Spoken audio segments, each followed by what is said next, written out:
मुल्क को आत्मनिर्भर बनाने के लिए स्वदेशी प्रोडक्ट को बढ़ावा देना जरूरी है। लिहाजा मईशत को मजबूत करने के लिए भारत लगातार एक्सपोर्ट को बढ़ा रहा है।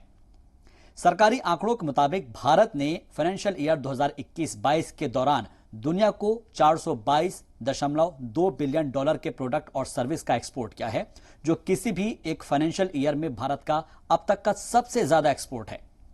साल भर पहले की तुलना में भारत का निर्यात 45.10% रहा, जबकि इससे पहले फाइनेंशियल ईयर 2020-21 के दौरान भारत ने 291 बिलियन डॉलर का निर्यात किया था। CMIE इकोनॉमिक आउटलुक के आंकड़ों के मुताबिक भारत के निर्यात में पिछले फाइनेंशियल ईयर के दौरान इंजीनियरिंग गुड्स सेक्टर ने 69.8 बिलियन डॉलर, रिफाइंड पेट्रोलियम और क्रूड प्रोडक्ट ने 67.6 बिलियन डॉलर, केमिकल्स और इससे जुड़े हुए उत्पादों ने 57.3 बिलियन डॉलर का और साथ ही साथ कृषि और इससे संबंधित उत्पादों ने 49.7 बिलियन डॉलर और इसके अलावा टेक्सटाइल सेक्टर ने 39.8 बिलियन डॉलर का योगदान दिया है।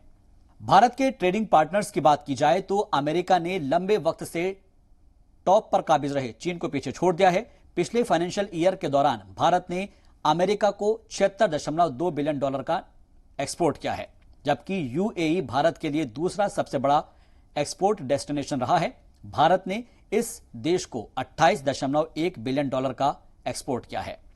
चीन हालांकि अब तीसरे स्थान पर खिसक चुका है और इस दौरान भारत ने चीन को 21.2 बिलियन डॉलर का निर्यात किया है, जबकि 16.1 बिलियन डॉलर का निर्यात के साथ ही बांग्लादेश 2021-22 के दौरान भारतीय सामानों के निर्यात करने के मामले में चौथे पायदान पर रहा है। तो अगर ऐसा ही ट्रेड चलता रहा तो भारत 2022-23 के दौरान 500 बिलियन डॉलर के महत्वाकांक्षी लक्ष्य को हासिल कर सकता है। यह खबर आप देख रहे हैं जी सलाम के डिजिटल प्लेटफॉर्म पर शहबाज के साथ, और ऐसी ही जानकारी वाली वीडियोस के लिए आप जुड़े रहिए जी मीडिया के साथ।